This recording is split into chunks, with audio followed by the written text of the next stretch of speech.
সময় থাকতে ফিরে আসো নয়াপাড়ার মানুষ। নয়াপাড়ার মানুষ নিজেকে মুসলিম মুখে বললে চলবে না, মুসলিম পরিচয় দিতে হবে। তোমাদের জন্য তোমাদের রবের পক্ষ থেকে সুসংবাদ রয়েছে, যারা তোমরা 5 ওয়াক্ত নামাজ আদায় করো, তোমরা যারা রবের সাথে শিরিক করো না, যারা তোমরা নবীর শিক্ষার সুন্নতের বিরুদ্ধে গিয়ে বিদআত ভালো বলে বাড়াবাড়ি করো না, তোমরা যারা নিজেকে মুসলিম বলে মুসলিম হিসেবে থাকতে প্রত্যেকটা অন্যায় অপরাধকে ঘৃণা করো, ন্যায় নীতির জন্য জীবন দিতে প্রস্তুত, তোমরা যারা, তোমাদের জন্য রবের থেকে সুসংবাদ রয়েছে। নয়াপাড়ার মানুষ, তোমাদের রব পুরো পৃথিবীর মানুষের জন্য বলছে, ইন্নাল্লাযীনা ক্বালু রাব্বুনাল্লাহ, নিশ্চয়ই যারা বলে আমাদের রব আল্লাহ, সুম্মা ইসতাকামু, অতঃপর ওই কথার উপরে দৃঢ় অটল থাকে, তাতানাজ্জালু আলাইহিমুল মালাইকা, যারা বলে আমাদের রব হচ্ছে আল্লাহ, এই কথার উপর যারা অটল অবিচল থাকে, আল্লাহ বলছে তাতানাজ্জালু আলাইহিমুল মালাইকা, আল্লাহ এই লোকগুলোর জন্য ফেরেশতা নাজিল করে। ফেরেশতারা ওদেরকে বলে, আল্লাহ তাখাফু, তোমরা ভীত হয়ো না, কিচ্ছু করতে পারবে না কেউ তোমাদের। 70 বছরের জীবন কে কতই আর কষ্ট দেবে, কতটুকুই বা দরিদ্রতা ভুগবে, কতটুকুই বা অসুস্থতা ভুগবে, কতটুকুই বা লজ্জিত অথবা অপমানিত হবে, কতটুকুই বা অবহেলিত হবে, কতদিনই বা তোমাকে বিচার সালিশে ডাকা হবে না, কতজনই বা তোমার মেয়ের বিয়ের জন্য আসবে না। আল্লাহ তাখাফু, ভয় পেও না। কতজন কতদিন মারতে আসবে বলবে, কতজন কতদিন বলবে হুজুর এখানে কোরআন সুন্নাহর দাওয়াত দেন, আমাদের বিরুদ্ধে যায় এমন কিছু বলিয়েন না। আল্লাহ তাখাফু, তোমরা ভীত হয়ো না, ওয়ালা তাহজানু, চিন্তিত হয়ো না, ওয়াবিশিরু বিল জান্নাহ, ও তোমরা যারা বলো তোমাদের রব আল্লাহ, তারপর ওই কথার প্রতি তোমরা যারা অটল থাকো, ওয়াবিশিরু বিল জান্নাহ, তোমাদের জন্য সুসংবাদ নিয়ে নাও জান্নাতের, আল্লাতী কুনতুম তুআদুন, যার প্রতিশ্রুতি তোমাদেরকে দেওয়া হয়েছিল। নাহনু আউলিয়াউকুম ফিল হায়াতিদ দুনিয়া ওয়া ফিল আখিরাহ, ও তোমরা যারা বলো আল্লাহ আমাদের রব এবং সেই কথায় অটল থাকো, তোমাদের বন্ধু এমপি নয়, মন্ত্রী নয়, তোমাদের বন্ধু এই এলাকার ধনী ব্যক্তি নয়, জজ নয়, ব্যারিস্টার নয়, পুলিশ নয়, র্যাব নয়, আর্মি নয়। আল্লাহ বলছে যে ফেরেশতারা বলবে, নাহনু আউলিয়াউকুম, ও আল্লাহর বান্দারা, আমরা ফেরেশতারা তোমাদের বন্ধু। কোথায় বন্ধু? ফিদ দুনিয়া, ফিল হায়াতিদ দুনিয়া, তোমরা এই দুনিয়াতে বেঁচে আসো, জেনে রাখো আমাদেরকে না দেখলো আমরা তোমাদের বন্ধু আউলিয়া। ওয়া ফিল আখিরাহ, যখন মৃত্যুবরণ করে আখিরাতে যাবে, ফেরেশতারা বলছে যে ওখানেও আমরা তোমাদের বন্ধু। ওয়ালাকুম ফিহা মা তাশতাহি আনফুসুকুম ওয়ালাকুম ফিহা মা তাদউন, আর সেখানে তোমাদের জন্য থাকবে যা কিছু তোমাদের মন চাইবে, এবং সেখানে তোমাদের জন্য থাকবে না যা তোমরা দাবি করবে। মানে যারা বলবে যে আল্লাহ আমাদের রব, এরপর 5 ওয়াক্ত নামাজ পড়ে এটাকে সাক্ষ্য দিবে, প্রত্যেক ওই অন্যায় কাজ থেকে নিজেকে বিরত রাখার সর্বোচ্চ চেষ্টা করবে, কোন অন্যায় লিপ্ত হলে সঙ্গে সঙ্গে ক্ষমা চেয়ে অনুতপ্ত হয়ে সে অন্যায় থেকে ফিরে আসবে, আর বেশি বেশি আল্লাহর প্রশংসা করবে, বেশি বেশি নিজের প্রতি যে অনুগ্রহ তার স্বীকৃতি দিবে, আল্লাহ যে অনুগ্রহ করেছে, পিতা মাতা আত্মীয় স্বজন সব দিকে খেয়াল রাখবে। ফেরেশতারা বলছে তোমাদের বন্ধু আমরা দুনিয়াতে, আখিরাত ওখানে থাকবে তোমাদের যা কিছু মন চায়, আর যেটা যেটা তোমাদের থাকতে ইচ্ছে নেই সেটা সেটা রাখা হবে না ওখানে। ওই তোমারা মর্জি यार, जो तुम कहो वो होगे, তোমার ইচ্ছা ইচ্ছা, तुम क्या चाहते हो, কি লাগবে তোমার সেটাই রাখা হবে, কি লাগবে না তোমার সেটা রাখা হবে না। সুবহানাল্লাহ। নুজুলাম মিন গফুরির রহিম, এটা ক্ষমাশীল পরম দয়ালু আল্লাহর পক্ষ থেকে আপ্যায়ন। মানে একজন মানুষ জান্নাতে গেলে তার যা মন চাইবে তাই সে পাবে, আর যা মন চাইবে না তা ওখানে উপস্থিতি থাকবে না, এটা নাকি আল্লাহর পক্ষ থেকে আপ্যায়ন। সুবহানাল্লাহ, আল্লাহু আকবার। তোমরা কি জানতে চাও পৃথিবীর সবচেয়ে ভালো কথা কোনটি? পৃথিবীর উত্তম কথা কি জানতে চাও? তবে শোনো, তোমাদের রব বলছে নয়াপাড়ার মানুষ, ومن أحسن قولا ممن دعا إلى الله وعمل صالحا وقال إنني من المسلمين। আর তার চেয়ে কার কথা উত্তম যে মানুষকে আল্লাহর দিকে ডাকে এবং নিজে সৎকর্ম করে। وقال إنني من المسلمين, আর সে বলে আমি মুসলমানের অন্তর্ভুক্ত। আমরা কি মুসলমান? আমরা মুসলমান? আলহামদুলিল্লাহ, আলহামদুলিল্লাহ। হ্যাঁ, আমরা মুসলমান। যদি ফজরের নামাজ না পড়ে মুসলমান থাকা যায় তখন আমরা মুসলমান। যদি শুক্রবারে 8 দিনে 2 রাকাত নামাজ পড়ে থাকা যায় তাহলে আমরা মুসলমান। দিনে 17 রাকাত, সপ্তাহে 5-7-35 ওয়াক্ত পড়ে যদি মুসলিম হতে হয়, আমরা ওই মুসলমান না।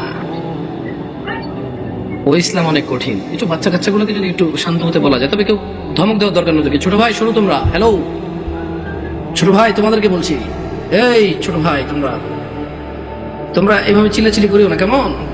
তোমরা খেলাধুলা করো, সমস্যা নেই। একটু ওই যে অবশ্য তোমাদের জন্য এই দাওয়াত কতটুকু কাজে আসবে, তোমাদের মুরব্বীদেরই তো কাজে আসবে বলে মনে হয় না। তোমরা তো এখন কথাই বোঝো না, ছোট মানুষ, 8-10 বছর বয়স। তোমাদের উপর এখনো নামাজও ফরজ হয়নি। তোমাদেরকে কি ওসিয়ত করবো বলো? 60 বছরের মানুষই মসজিদে আসে না। আমি খুব পবিত্র এরকম কি বলতেছি দেখে? না, বলবে যে উনি তো এমন ভাবে কথা বলতেছে মনে হয় উনি জান্নাতের সার্টিফিকেট নিয়ে আসছে। না, আমাকে এখানে আপনারা নিয়ে আসছেন কথা বলার জন্য।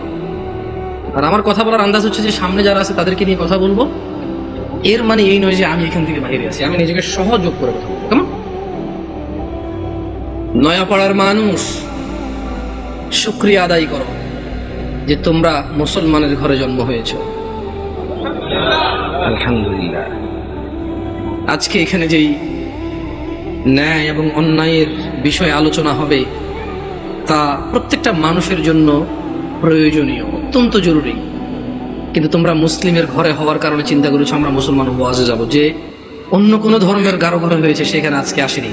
তোমরা শুকরিয়া আদায় করো যে তোমরা মুসলিম হয়েছো, তোমাদের এই মন মানসিকতা হয়েছে এখানে এসেছো। নয়াপাড়ার মানুষ, তোমরা কি মুসলমান হয়ে মরতে চাও? একটা পরামর্শ দিবি, শুনবে? দেখো, আমার এখনো দাড়ি পাকে নাই, আমার যুব্বও বেশি ঢিলে ঢালা না, যেহেতু আমি চিকুন চাকুন মানুষ, বেশি ঢোলা ঢালা জিব্বা করতে হয় নাই। আমার বয়সটাও খুব বেশি, তবে মরার বয়স হয়ে গেছে আলহামদুলিল্লাহ। যেদিন যে জন্ম নেই ওই দিন তার মরার বয়স হয়ে গেছে। মানে যে বাচ্চা এই মাত্র ভূমিষ্ঠ হলো জীবিত, তার মরার বয়স হয়ে গেছে, বুঝছে না? বুঝে নাই? সেই হিসেবে আমারও মরার বয়স হয়ে গেছে, কম হয়নি বয়স। তবে একেবারেই মুরব্বী বয়স এখনো হয়নি, বুঝছে? যদি কেউ তোমাদেরকে বলে তোমরা শুধু শুক্রবারের নামাজ আদায় করে মুসলিম হয়ে আল্লাহর সামনে দাঁড়ানোর পরে আল্লাহ এটা গ্রহণ করবে, সে তোমাকে ভুল শিক্ষা দিচ্ছে। আমি মানুষ, বয়সে কম হতে পারি, শারীরিক ভাবে অত উঁচা লম্বা নই আমি।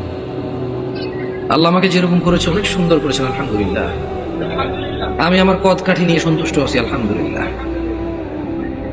ও নয়াপাড়ার মানুষ, মহিলা এবং পুরুষ, এই পৃথিবীর সকল মুহাদ্দিস, মুফাসসির, মুআল্লিম, হাকিম, আল্লামা, হাজি, মুনশি, গাজী, হুজুর, শায়খ,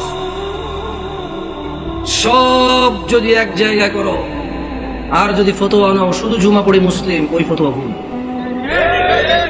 আমি ফতোয়া দেই না এটা ঠিক, তবে ওই ফতোয়া ভুল, এটা আমি ক্লেম করতেছি।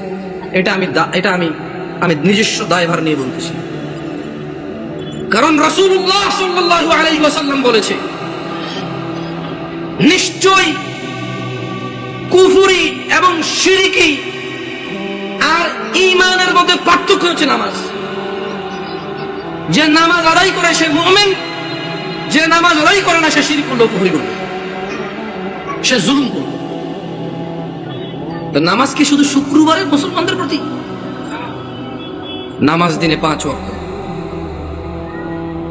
মুরব্বী, এই কেউ ক্যামেরা ঘোরানোর দরকার নাই, ইউটিউবাররা একটু বেশি টাকা পয়সা কামানোর জন্য মানুষের ইজ্জত সম্মানের চিন্তা করে না, যেমনি সামনে থাকে। মুরব্বী, জোহরের নামাজ কয় রাকাত? আপনি জোহরের নামাজ কয় রাকাত? তার বসেন, সমস্যা নেই। জোহরের নামাজ কয় রাকাত? 12 রাকাত। জোহরের নামাজ কত রাকাত পেলাম আমরা?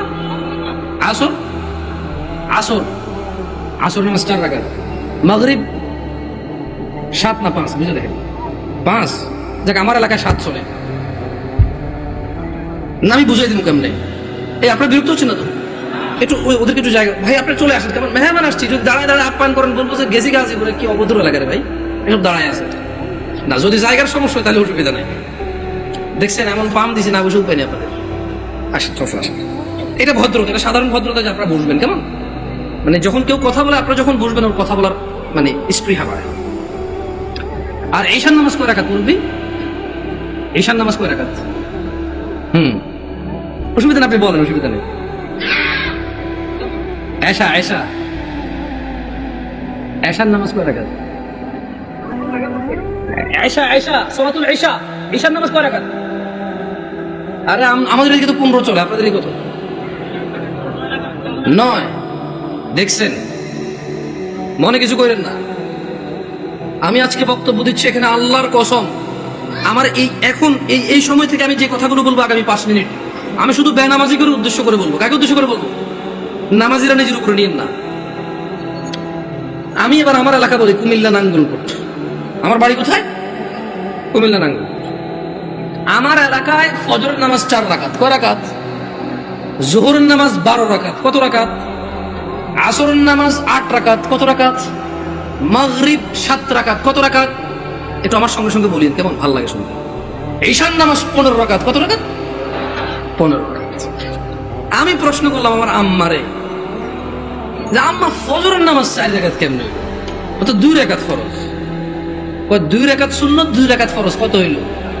আমি বলছি আম্মা ফজরের নামাজ তো ফরজ 2 রাকাত, এই ফরজের আগে 2 রাকাত সুন্নত আছে, কিন্তু এটাকে আলাদা করে বলতে হবে। এটাকে কি করে বলতে হবে? সুন্নাহ। আমি বললাম আম্মা জোহরের নামাজ কেমনে 12 রাকাত? ফজর আমি মেনে নিছি, সুন্নতে মুআক্কাদা 2 রাকাত আছে, ফরজ 2 রাকাত আছে। কত রাকাত হলো? এটাতে কোনো তর্ক করার কিছু নেই। তবে ফরজ কয় রাকাত? কোন মানে কত রাকাত না পড়লে সে লোক কুফরি করেছে? 4 রাকাত না 2 রাকাত? মানে ফজরের নামাজ একজন লোক কত রাকাত না পড়লে কুফরি করেছে? 2 না 4? 2 রাকাত না পড়লে কুফরি করেছে। বুঝেছেন আসেনি? মানে 4 রাকাত না পড়লে যে কুফরি হবে তা না। আমি কিন্তু আগে বলেছি, বেনামাজিদেরকে বলতেছি তোমরা নামাজকে ভয় পাও না। আমি এটা দায়িত্ব নিয়ে বলতেছি, অসুবিধা নেই। হ্যাঁ ইনশাআল্লাহ, ওকে। আমি বললাম আম্মা জোহরের নামাজ কেমনে গো 12 রাকাত? আমার আঞ্চলিকতা, আমার আম্মা সহজ সরল মানুষ, উনি খুব মাশাআল্লাহ নামাজি মানুষ, আল্লাহ ওনাকে কবুল করুক। তারপরও গ্রামের মানুষ যেমন হবে ঠিক তেমনই, একবার এক্সট্রা অর্ডিনারি কিছু না, ওকে। আবার একবার নরমাল, ঠিক গ্রামের মা, উল্টো পাল্টা গুলাকে মারতো ধরে, হ্যাঁ। একবার ঠিক গ্রামের মাই, ঝগড়া হলে দেখা যায় আরেকজনের দোষ, মাইর দিত আমগো আমার ভাইদেরকে, ওই তো গেছুসকে, ঠিক ওরকমই আমার আম্মা। তো কয় যে বড় সুন্নত 4 রাকাত। কোন সুন্নত 4 রাকাত? ফরজের আগে ফরজ 4 রাকাত। কত হইল? কইলাম আম্মা ঠিক আছে 8 পাইলাম। এরপরে ছোট সুন্নত 2 রাকাত। কত হইল? কইলাম আম্মা 10 পর্যন্ত কিন্তু আমি বুঝছি, কারণ এখানে 6 রাকাত সুন্নতে মুআক্কাদা আছে। বাকি 2 রাকাত কেমনে এসে 12 রাকাত জোহর নামাজ হইল? 2 রাকাত নফল। আমি কেমন নফলের তো কোনো হিসাব হয় না। 4 রাকাত নফল করতে তাহলে জোহর নামাজ 2 রাকাত করা যাবে, কারণ যদি নফল 2 রাকাত অ্যাড করে যদি জোহরকে 12 বানানো যায়, তাহলে আরো 2 রাকাত নফল অ্যাড করে 14 বানানো যাবে। ওই কেমনে? আমি কিছু যেমনি 2 রাকাত অ্যাড হয়ে 12 হয়েছে, এমনি 2 রাকাত অ্যাড হয়ে 14। বুঝাইতে পারিনি কি? আমি কি ভুল শিক্ষা দিচ্ছি মানুষকে? না, আমি আমার আম্মাকে বললাম যে আম্মা 10 পর্যন্ত আমি বুঝতে পারছি যে এখানে 4 রাকাত আছে, যেটা না পড়লে মানুষ কুফরি করে, শিরক করে, মানুষের ঈমান থাকে না, ওর মুসলমানিত্ব থাকে না। আল্লাহ নবী বলেছেন মুশরিক কাফের আর মুসলমান মুমিনের মধ্যে পার্থক্য হচ্ছে নামাজ। এই হলো জোহর 4 রাকাত না পড়লে এই লোক আর এই হিন্দু বৌদ্ধ খ্রিস্টানের মধ্যে পার্থক্য তেমন কিছু থাকে না। কিন্তু আমি আমার আম্মারে বললাম যে আম্মা বাকি 6 রাকাত সুন্নতে মুআক্কাদা, এটার বিশাল বড় বেনিফিট আছে, আমি ওই বেনিফিটটাও বলবো ইনশাআল্লাহ। বললাম আমার 12 কেমনে হইল? তাইলে তোরে আমি আগে বলছি 2 রাকাত নফল 12 রাকাত। বললাম আমার নফল অর্থ বেশি। নফল অর্থ কি? আরবিতে নওয়াফিল বলে, জিয়াদা বলে। কি বলে? এই গাজীপুরে কেউ বিদেশ থাকে, সৌদি আরব, দুবাই, ওমান, কুয়েত, এগুলো থাকে। আমাদের দিকে প্রচুর প্রবাসী আছে, ওরা আরবি বোঝে। আছে কেউ এখানে প্রবাসী? زيادة أنت معلوم زيادة يا أخي معلوم زيادة ها تدري وش المعنى زيادة بزيادة زيادة يعني زيادة ها زيادة তাহলে আরবিতে নওয়াফিল বা জিয়াদা, নওয়াফিল বা জিয়াদা বলা হয় কাকে? বেশি কি। আচ্ছা, নফলের কি কোনো সময় অথবা রাকাত নির্ধারণ আছে ইসলামে, নাকি যখন খুশি কয় রাকাত? দুই দুই দুই দুই যত খুশি, মাকরু ওয়াক্ত ছাড়া যখন খুশি। Right or wrong? আমি বললাম আম্মা তাহলে তো এটা তো মানুষের উপরে, হ্যাঁ নফল পড়বে কেন? যে লোক ফরজ নামাজ পড়েনি তার নফলগুলো আল্লাহ তাআলা কিয়ামতে যদি নামাজে ঘাটতি থাকে ইনশাআল্লাহ ফরজের জায়গায় আনবে। আমরা জানি এটা, আমরা এটা মানুষকে বলবো, কিন্তু আমরা জিনিস যেটা যা ওটাকে তাই বলবো। আমরা প্রত্যেকটা জিনিস স্পেসিফিক করব আর প্রত্যেকটা জিনিসের বেনিফিট আমরা বলবো, ঠিক আছে না? আমি বললাম আম্মা যে নিয়মে 2 রাকাত নফলকে আপনি যোহর কইছেন, ঠিক ওই একই নিয়মে 6 রাকাতকে যোহর বলা যাবে, 6 রাকাতকেও যোহর বলা যাবে। কারণ আপনি যদি বলেন যে 4 রাকাত নফল করে কেমনে যোহর সহ্য হবো, তাহলে আপনি আমারে বুঝিয়ে দিতে হবে কেমনে 2 রাকাত নফল হয়ে যোহর বার হবে। বুঝতে পারছি? আমি তো আম্মা আপনি তো বুঝাইতে পারবেন না, কারণ নফলটা তো কোনো মানে ফরজের সাথে অ্যাটাচ করা যাবে না। নফল খাস কিছু না, মানে নফল যেমন ফরজ জোর আমরা দুপুরে পড়ি, আসর আমরা সূর্য হেলান দিলে পড়ি, মাগরিব সূর্য অস্তে পড়ি, রাতে আমরা ঈশা পড়ি, সূর্য উদয় আমরা ফজর পড়ি, সকালবেলা সূর্য উদয়ের আগে। তো নফলের তো কোনো টাইম নাই, যখন খুশি পড়বে মাকরু সময় ছাড়া। আচ্ছা কি আপনার বিরক্ত হচ্ছেন নাকি? এবার আসি আমার এলাকার ঈশার নামাজ 15 রাকাত কেমনে। আগে একটু আপনাদের গাজীপুরের 9 রাকাত কেমনে এটাই শুনি। এই আমি কি বিভ্রান্ত করতেছি জাতিকে? আমি আগেই বলছি আমার কথাগুলো বেনামাজের জন্য। কার জন্য? বেনামাজি। আমি বলবো সবকিছু ব্যাখ্যা দিচ্ছি ইনশাআল্লাহ। গাজীপুরের 9 রাকাত কেমনে কে ব্যাখ্যা দিব? আমি তো জানি না 9 রাকাত। আপনি পারবেন? কোন 9 কেমনে এটা কোন আগে পর আমি 15 কেমনে ওটা কোন? 4 ফরজ সুন্নতুল মুআক্কাদা 2 তাহলে 6 হলো। হ্যাঁ ভিতরে 3 রাকাত 9 রাকাত। মাশাআল্লাহ ভালো। যোহরটা 12 কেমনে? ওই নফল 200 ঠিক না? তো ঈশায় নফল আনলেন না যে? আমার এলাকায় ভাই 2 নাম্বারই করে নাই। যোহর নফল 2 আনছে, ঈশাও 2 আনছে। ওরা মানে কোন নামাজের কি করে নাই। না না না, আমি কি ওদেরকে মজা করতেছি? আমরা নামাজ পড়তাম না, এই মানুষগুলো আল্লাহ ওদেরকে বেহেশত নসিব করুন, ওরা প্রত্যেকটা নামাজের সাথে আমাদেরকে নফল নামাজ পড়তে উদ্বুদ্ধ করেছে। ওরা চিন্তা করেছে যে যদি 2 রাকাত পড়তে বলি, এই অনেক বছর থেকে নামাজ পড়ে না, ইনশাআল্লাহ কবরের তলায় ঘাটতি হবে, ঘাটতিটা পূরণ করবে ইনশাআল্লাহ। ওই নেক নিয়তে কিন্তু বলছে। শোনেন আমি বুঝি না তারা কিন্তু ভুল বুঝিয়ে না, আমি আগে বুঝি, বাট আমি চাচ্ছি যারা নামাজ পড়ে না ওরা তো ভয় পেয়ে যাবে। শুনুন আমি বুঝাতে পারছি না, পারি নাই। এই ছোট ভাই তোমরা কিন্তু খুব বিশৃঙ্খল, তোমাদের বড়দের উচিত তোমাদেরকে সামলানো। তোমরা মেলায় আসোনি ছোট ভাই, তোমরা মেলায় আসোনি, তোমরা জীবন ব্যবস্থা শিখতে এসেছো, আগামী জীবন কিভাবে যাপন করবে সেটা শিখতে আসছো। তোমরা মেলায় আসোনি। যাই হোক, বাচ্চাদের দোষ দিয়ে লাভ নাই। মাহফিল কমিটির বেশি পয়সা গরু জবা দিয়ে বিরিয়ানি খাওয়ায়, এটা একটা উৎসব, সব পোলাপান খেলবে, দুর্গ সুবিধা হবে। ওরা যদি বুঝতো এটা একটা শিক্ষণীয় জায়গা, একটা ক্লাস হবে, এখানে একটা সেমিনার হবে যেখানে মানুষ ন্যায় অন্যায়ের পার্থক্য করবে, ওরা এটা করতো না। ওদেরকে ঠিক হওয়ার আগে মুরব্বীদের ঠিক হতে হবে, ওয়াজ মাহফিলকে অনুষ্ঠানের কথা বাদ দিতে হবে। এটা একটা শিক্ষণীয় জায়গা রূপান্তরিত করতে হবে। এবার আসেন আমার এলাকায় 15 কিভাবে? আরে আমি জানি ভুল করে ফেলেনি, আল্লাহ হিসেবে ভুল না হইলে দাঁড়ান মনে করে নিই। বড় সুন্নত সাইড, বড় সুন্নত কত? ফরজ সাইড কত? ছোট সুন্নত 2 কত? নফল 2 কত? ভিতর 3 কত? 15। আমি বললাম আম্মা এটা ঈশার নামাজ? ছোটবেলা থেকে আমি যতটুকু দিন, আমার আম্মা অনেকটা পরিবর্তন হয়েছে আলহামদুলিল্লাহ। উনি ওখানে যায়, মসজিদে নামাজ পড়ে, তারা সময় সৌদি আরবে মহিলারা নামাজ পড়তে পারে, যায় নামাজ টামাজ পড়ে আলহামদুলিল্লাহ। আস্তে আস্তে বলে যে আরে হুরুত আড়া যে কি ভুলের মধ্যে আসি, মুখসুদিন মেলিগুন হরি হরি শেষ আড়া। আমি বলছি আম্মা আলহামদুলিল্লাহ, আল্লাহকে ভয় করেন, ইনশাআল্লাহ আল্লাহ ভালো পথ দেখাবে। বললাম না গ্রামের সহজ সরল মানুষ, যতটুকু দিন আপনি শিখাবেন শিখবে, কিন্তু যদি সোর্সটা ভালো না হয়, দিন শিক্ষার সোর্স চিন্তা যদি ভুল হয়, তাহলে জীবন শেষ। তাহলে জীবন কি? আমি বললাম আম্মা এখানে একটা আপত্তি আছে আমার। প্রথম কথা হইল জোহরের সময় বুঝাই ফেলছি নফল এই নামাজের অংশ না। জোহরের সময় বুঝাই ফেলছি এই নামাজের অংশ না, নফল মানে ফরজ নামাজের অংশ না, ঈশার নামাজের অংশ না। দ্বিতীয়ত আম্মা ভিতরের নামাজ কেমনে ঈশা হইল? যেমন উনিও কিন্তু হিসাব দিয়েছে সেম হিসাব। ঈশার নামাজ 9 রাকাত, 4 ফরজ, 2 সুন্নতুল মুআক্কাদা, 3 ভিতর। তো ভাই ভিতরের নামাজ যদি ঈশা হয়ে যায় তাহলে ভিতর কোনটা?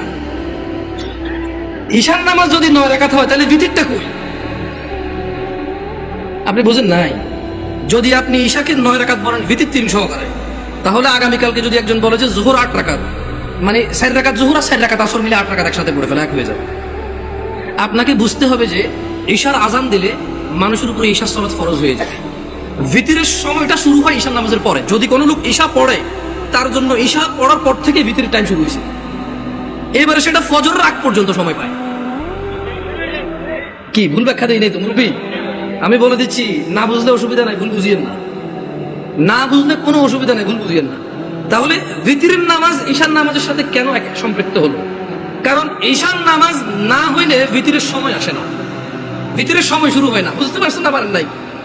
ধরেন একজন লোক রাত 11টা বাজে, সে এখনো ঈশা পড়ায় না, সে কি ভিতর পড়বে? তাহলে সে ঈশা পড়ার পরে তার ভিতর স্টার্ট। তাহলে আপনি যদি এই যুবককে বলেন ঈশার নামাজ 15 রাকাত, গাজীপুরে বুঝছি একটু মায়া দেওয়ার কারণে 9 রাকাত বলেছেন, তারপরে তো বলবেন প্রবলেম মনে হয় না। একজন রিক্সা ড্রাইভার যদি চিন্তা করে 2 মিনিট করে 30 মিনিট, আমার এলাকার কথা বলতেছে।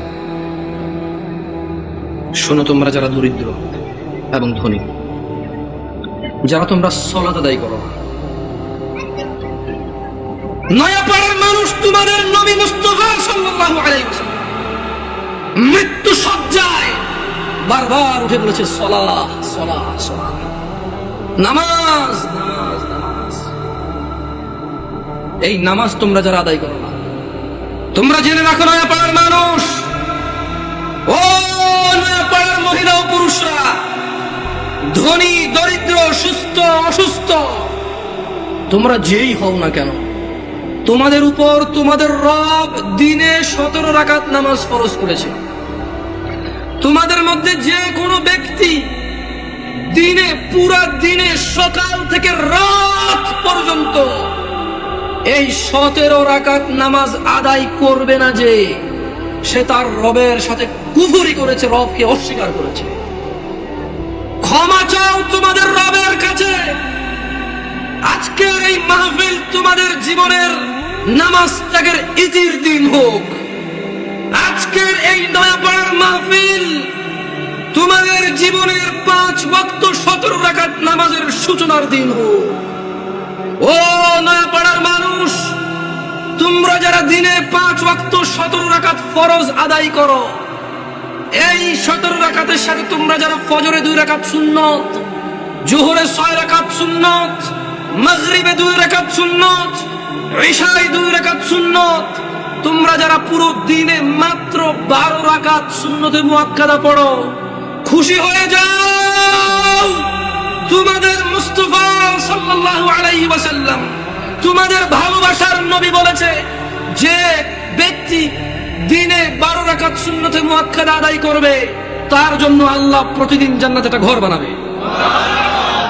ও নয়াপাড়ার মানুষ, কি মিস করতেছো? নয়াপাড়ার মানুষ, তোমাদের রাসূল প্যারে হাবিব সাল্লাল্লাহু আলাইহি ওয়াসাল্লাম বলছেন, ফজরের 2 রাকাত সুন্নত এ পুরো দুনিয়া আর দুনিয়াতে যা কিছু আছে সব কিছুর চাইতে উত্তম। তাহলে যে 2 রাকাত সুন্নত পৃথিবীর চাইতে উত্তম, ওই 2 রাকাতের সুন্নতের পরে যে 2 রাকাত ফরজ রয়েছে, এই ফরজের আল্লাহু আকবার কি দিয়ে মিটাবা? এই ফরজের সামি আল্লাহু লিমান হামিদা কি দিয়ে মিটাবা? কত টাকার মালিক হয়েছে তুমি নামাজের কাফারা দিবা, যেখানে সুন্নত 2 রাকাতের মূল্য পুরো পৃথিবীর সমস্ত সম্পদ বিক্রি করে যদি একটা স্বর্ণ কিনা হয়, ওই স্বর্ণকে যদি, এটা আমি ব্যাখ্যা দিচ্ছি বুঝার জন্য সহজে, ওই স্বর্ণকে যদি 1 পাল্লা রাখা হয়, আর ফজরের 2 রাকাত সুন্নতকে যদি 1 পাল্লা রাখা হয়, ফজরের 2 রাকাত সুন্নত ভারী। ওই সুন্নত এত ভারী হলে ওই ফজরের নামাজের ফরজ, যেটা তুমি ঘুমের মধ্যে কাটিয়ে দাও, ওই 2 রাকাত ফরজের আল্লাহু আকবার, সামি আল্লাহু লিমান হামিদা, আত-তাহিয়াতু সুবহান রাব্বিয়াল আযীম, সুবহান রাব্বিয়াল আলা কি দিয়ে কিনবা? তুমি কি কয় টাকার মালিক হয়েছে যে 2 রাকাত সুন্নতই পুরো পৃথিবীর চাইতে উত্তম? তাহলে ওই ফরজের কি? জেনে রাখো উম্মতে মুহাম্মাদরা সাল্লাল্লাহু আলাইহি ওয়াসাল্লাম, তোমরা ভেবো না এই মাহফিলে 2 লাখ টাকা দিয়ে জিতে যাবে। ও উম্মতে মুহাম্মাদরা, তোমরা ভেবো না মাহফিলে দরিদ্রতার কারণে 10 টাকা দিতে পারোনি হেরে যাবা। জেনে রাখো 5 ওয়াক্ত নামাজিরা, মহিলা এবং পুরুষরা, আল্লাহ নবী সাল্লাল্লাহু আলাইহি সাল্লাম বলছে কিয়ামতের দিন বান্দার সর্বপ্রথম হিসেব হবে নামাজের। ফাইন সলুহাত, যার নামাজ ঠিক থাকবে সে নাজাতও পাবে, জিতেও যাবে। আর যার নামাজ ঠিক থাকবে না সে হেরেও যাবে, ধ্বংস। নাউযুবিল্লাহ। তোমরা কি বুঝতে পেরেছো কয় রাকাত নামাজের কথা বলা হচ্ছে? আমি মনে হয় সুন্নত পড়তে না করে দিছি না, ভিতির পড়তে না করে দিছি। ভিতির এমন একটা নামাজ, সাল্লাল্লাহু আলাইহি ওয়াসাল্লাম, তিনি সাল্লাল্লাহু আলাইহি ওয়াসাল্লাম কখনো ভিতির ছাড়তেন না, এক রাকাতও করতেন। এইবার একটা কথা কয়ে দিয়েছে, আপত্তি আছে ভাই, ভিতির এক রাকাত মানে? দেখুন সিম্পল লজিক, ভিতির মানে বেজর। ওকে, ভিতির মানে কি? এই বেজর 1 থেকে শুরু হয় ভাই, বেজর 3 থেকে কিভাবে শুরু হবে? তবে এখন একটা এই যে মাসলা মাসাইল বলবো না, কত চেষ্টা করছি বলবো না, মুখতে বেরিয়ে গেছে। দেখেন, আপনারা যদি আমাকে কেউ প্রশ্ন করেন, জামশেদ ভাই আপনি শুধু আহলে হাদিস মসজিদে কেন যায় জুমা পড়ান, অথবা শুধু আহলে হাদিস বা সালাফি বা সহিহ আকীদার উপর দাওয়াত দিলে ওদের এখানে কেন যান, আমি আপনাদেরকে বলে দিতে চাই, আমি ওই প্রত্যেক মসজিদে জুমা পড়াবো। আমি বড় হয়েছি সৌদি আরবে। কোথায়? আমি কোথায় বড় হয়েছি? আমি সৌদি আরব বড় হয়েছি। ওখানে জুমার খুতবা আমরা 2টা শুনতাম। কয়টা শুনতাম? 2টা শুনতাম। এবং হাদিসেও এটাই পাওয়া যায়, জুমার খুতবা কয়টা? 2টা। এখন এখানে আসার পরে দেখলাম যে 3টা হয়। আমার হিসেবে তো 3টা, বাট আপনাদের হিসেবে 2টা। যেমন আপনাদের এখানে ওরা বলছে যে একটা বয়ান, একটা কি? তো আমি বললাম যে বয়ান তো উর্দু ভাষাটার আরবিতে ট্রান্সলেশন করে অনুবাদ করো। তারা করেন। দেখেন, কথা বোঝার চেষ্টা করুন, আবারও বলতেছি, না বুঝলে অসুবিধা নাই, ভুল বুঝিয়ে। বয়ান হলো উর্দু ভাষা, এটার আরবি কোন তো কি হয়? ধরো একজন সৌদি যদি বলে যে বয়ান, বয়ান বুঝবে? এটা কুয়েতি, এটা ইরাকি, এটা ফিলিস্তিনি, এটা সৌরি, এটা ইমারাতি, এটা উম্মানি, ওদেরকে যদি বলে যে বয়ান বুঝবে? বলতে হবে কালাম আরবি, কালাম আরবি। ও বলে যে আরবি কো, আরবি কো। আরবিতে বয়ানের আরবিটা কি? হ্যাঁ, খুতবা। আমিও তো তাই বলি, 3টা খুতবা দেন। মানে আপনি যদি এখন আমার বুঝান এটা লাউ এটা কদু, জামশেদ ভাই 2টা। আমি বলবো যে না ভাই, এটা লাউ এটা কদু, জিনিস একটা। আমি বলবো এটা পেন এটা কলম, এরকম না, এটাই পেন এটাই কলম। বুঝেন নাই? আমি এভাবে মানবো না। আমি হয়তো ইসলাম নিয়ে অনেক গবেষণা করতে পারিনি, হয়তো অনেক সুশিক্ষিত হতে পারি, কিন্তু ভাষা বুঝি।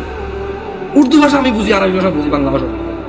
হয়তো বাংলা ভাষা ব্যাকরণ মতো ভালো বুঝি না, হয়তো অনেক বাংলা লিখতে পারি না আমি এখন, কিন্তু আমি কথা বুঝি ভাই। আপনি যদি বলেন যে এটা কলম এটা প্যান, আমি বলবো নো, এটাই কলম এটাই প্যান। ইংরেজিতে প্যান, বাংলাতে প্যান। জিনিস কয়টা? ভাষা কয়টা? ভাষা 5টা হইলেও জিনিস কয়টা? আমিও কই বয়ান মানি, এটা আরবিতে ট্রান্সলেশন করলে খুব হবে। ভুল বুঝিয়ে না, আবার বলতে শোনেন। তো যদি আপনারা বলেন যে আপনাদের মসজিদে দাওয়াত দিবেন, আর যদি বলেন যে জামশেদ ভাই আপনার স্বাধীনতা আছে 2টা খুতবা দেওয়ার, তাহলে ইনশাআল্লাহ ঠিক 12:30টায় খুতবা শুরু করব। ইন্নাল হামদালিল্লাহি নাহমাদুহু ওয়া নাস্তাঈনুহু ওয়া নাস্তাহদি। শুরু করব আল্লাহর প্রশংসা দিয়ে। একটা আরবি আয়াত পড়ব, ওই আয়াতের অর্থ করব। একটা আরবি হাদিস পড়ব, ওই হাদিসের বাংলা ইনস্ট্যান্টই করব। এভাবে আধা ঘন্টা 1 ঘন্টা যা আল্লাহ তৌফিক দিয়ে কথা বলে বসবো, বসে আবার উঠবো, আবার আরবিতে যেটা বলবো ওটার বাংলা অনুবাদ করে খুতবা শেষ করে 2টা খুতবা দিয়ে নামাজ পড়ে সালাম ফিরে ফেলবো। আপনি মনে করেন না যে আমি খালি অমুকে দাওয়াত দিলে যাই আর অন্যকে দাওয়াত দিলে যাবো না। এখন আমারও তো একটা নিরাপত্তার ব্যাপার আছে না? ধরেন আমি এই গল্পগুলো আসলে চলে আসে। তা আমি যখন প্রথম বাংলাদেশ থেকে সৌদি আরব থেকে আসছি, বিয়ে শাদী করছি, তা আমার শ্বশুর চিটগাং একটা কেন্দ্রীয় মসজিদের ইমাম, তিনি আল্লাহ ওনাকে নেক হায়াত দিক, খুব আদর করে আমাকে। যদিও আমি তোরা যোগ্য না, আমার আব্বা আম্মা দেশে নেই, তো সেই হিসেবে হয়তো আরো বাড়তি আদর করে যে কেউ দেশে নেই। তো এখন উনি আমার বিবাহের 8ম দিনে আমি চিটগাং যাই। যাওয়ার পরে উনি বুঝতে পারছে যে আমি একটু সৌদি আরব থেকে আসছি, একটু সিধা সিধা, মানে টানা সিস্টেম নাই, কালাম সিধা খালাস এমসি সিধা, সোজা হাঁটো। হ্যাঁ, তো এখন উনি আমার ওয়াইফকে বললো যে আমার তো মসজিদে আসি, লোকজন তো জিজ্ঞেস করবে জামাই কি করে, বললে ঈশান নামাজটা কি পড়াবে কিনা। মানে এখন ধরেন আমি তখন সৌদি আরব থেকে আসছি, সালাম ফেরানোর পর আমি ইস্তেগফার করতাম, জিকির আজকার করি, ও মুনাজাত যেটা সবাই মিলে দিয়ে দিই, ইনস্ট্যান্ট শেষ করে সুন্নতে চলে যায়। তো ওখানে অনেকগুলো জিকির আজকার আছে, ওগুলো আমি কন্টিনিউ করি। কেমন মাশাআল্লাহ ভাই, মাথা নাড়তেছে ভাই, বুঝতেছে না, অনেকগুলো জিকির আজকার আছে। তো উনি এটা ব্যাপারটা বুঝতে পারছে। তো বুঝতে পারে আমাকে বললো যে এখন ওখানে তো মুনাজাত না দিলে ঝামেলা হবে। আবার বলে আচ্ছা ঠিক আছে, যদিও নামাজ পড়ায় মুনাজাত আমি দিয়ে দেবো, অসুবিধা নেই। তা আমি বললাম যে ঠিক আছে, অসুবিধা নেই, নামাজ পড়াতে অসুবিধা কোথায়, সবাই মুসলিম আলহামদুলিল্লাহ। কেউ কি কাউকে ফতোয়া দিতে পারবে কাফের মুশরিক? পারবে কেউ? তবে হ্যাঁ, এটা বলতে পারবো যে আল্লাহর সাথে অংশীদারিত্ব করে সে মুশরিক। যে ইসলামে আল্লাহ নবী সাল্লাল্লাহু আলাইহি ওয়াসাল্লাম কিছু বলে নাই, সে এটাকে দ্বীন মনে করে, সওয়াবের কাজ মনে করে সে বিদআতি। Right or wrong? গেছি নামাজ পড়াইতে, তো নামাজ পড়াইছি, নামাজ পড়ানোর পরে উনি মুনাজাত দিয়ে দিয়েছে, আমি চুপ ছিলাম। তো আমার কথা হচ্ছে, আপনারা মনে করেন না যে, দেখেন আমি গত বছর মাহফিল করেছি, আমাকে কওমি ভাইরা দাওয়াত দিয়েছে, আলহামদুলিল্লাহ। ওনারা সবাই দাওয়াত দিয়েছে দিন প্রচারের জন্য। কি প্রচারের জন্য? আমি ওখানে গেছি, কোরআন ও সুন্নাহর ভিতরে থেকে কথা বলছি। আমি দেখলাম যে আমাকে কেউ কিছু বলেনি, আলহামদুলিল্লাহ। কি থেকে কথা বলছি? কোরআন ও সুন্নাহ থেকে কথা বলছি। আমি কারোর নাম ধরে ধরে দোষ দেই নাই, আমি কারো বাপ মা তুলে কথা বলি নাই, আমি নেতা নেত্রী তুলে কথা বলি নাই। আমি কথা বলছি যে আল্লাহ বলেছে এটা। যেমন আমি যদি এখন বলি আল্লাহর সাথে শিরিক করিও না, ওয়াইজ ক্বালা লুকমান লিবনিহি ওয়া হুয়া ইয়াইযু ইয়া বুনাইয়া লা তুশরিক বিল্লাহ ইন্নাশ শিরকা যুলমুন আযীম। আর স্মরণ করুন, লুকমান উপদেশ দিতে গিয়ে তার ছেলেকে বলেছে, হে আমার বৎস, তুমি আল্লাহর সাথে শিরিক করিও না। নিশ্চয়ই আল্লাহর সাথে শিরিক করা সবচাইতে জঘন্যতম অপরাধ। ইন্নাল্লাহা লা ইয়াগফিরু আন ইউশরিকা বিহি ওয়া ইয়াগফিরু মা দুনা যালিকা লিমান ইয়াশা ওয়া মান ইউশরিক বিল্লাহ ফাকাদ ইফতারা ইসমান আযীমা। নিশ্চয়ই আল্লাহ ক্ষমা করে না শিরিক ছাড়া। নিশ্চয় আল্লাহ শিরিককে ক্ষমা করে না।